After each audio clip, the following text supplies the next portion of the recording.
Hello, my name is Tad Tuttle, and I'll be presenting on James Alderson, the man who blew the whistle on Quorum Health Group. James Alderson worked for North Valley Hospital in Montana from 1984 to 1990.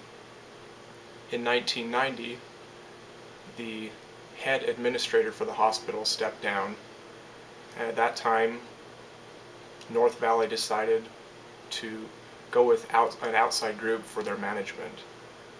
That's when Quorum Health Group stepped in and gave a presentation on ways that they can save the hospital a lot of money and can give them more revenue.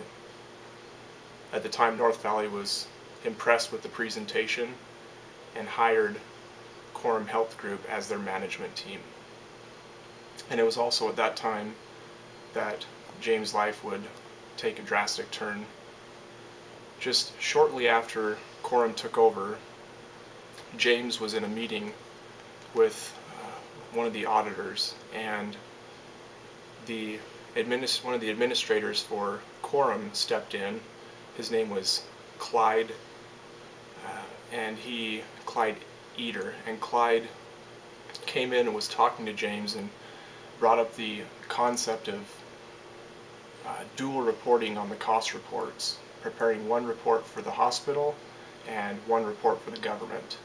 And that was a way for them to fraudulently report incorrect numbers and present in a way that the government would reimburse them for more than they needed to for Medicare. At the time, James refused to prepare the two cost reports, and at the time, Clyde Eater was a little bit upset but left the room. 2 days later, when James was in Alaska on a manager retreat, Mr. Eater called him in and dismissed him. James returned back to Montana to his family and was really distraught and upset. And it festered enough to where he decided to file a wrongful claims suit against the company. Not much happened from 1990 to 1992. In 1992, James contacted the former head administrator for North Valley Hospital. His name was Dale Jessup, and at that time Jessup told Alderson about the opportunity to file what was called a qui tam suit.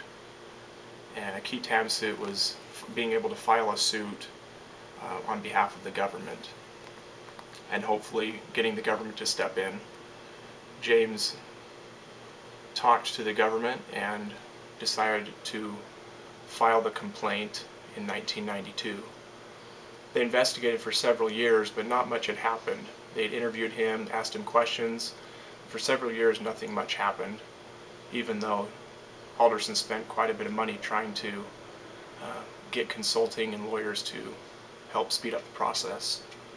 In 1995, the lawsuit took a change for the better, and James heard about a man in California that was an expert in these qui tam suits.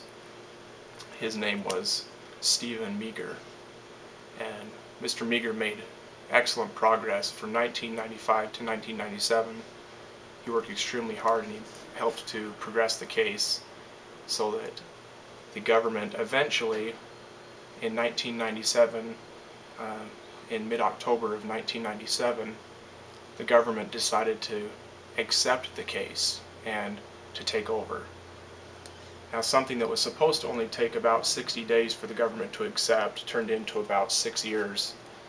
But nonetheless, the government accepted it, and after a long time, and after the government got significant amounts of money from the company for fraudulently reporting, Alderson ended up getting $10 million for his efforts. So you can see that the whistleblowing, while sometimes risky and can be dangerous, can provide a lot of extra money. Thank you.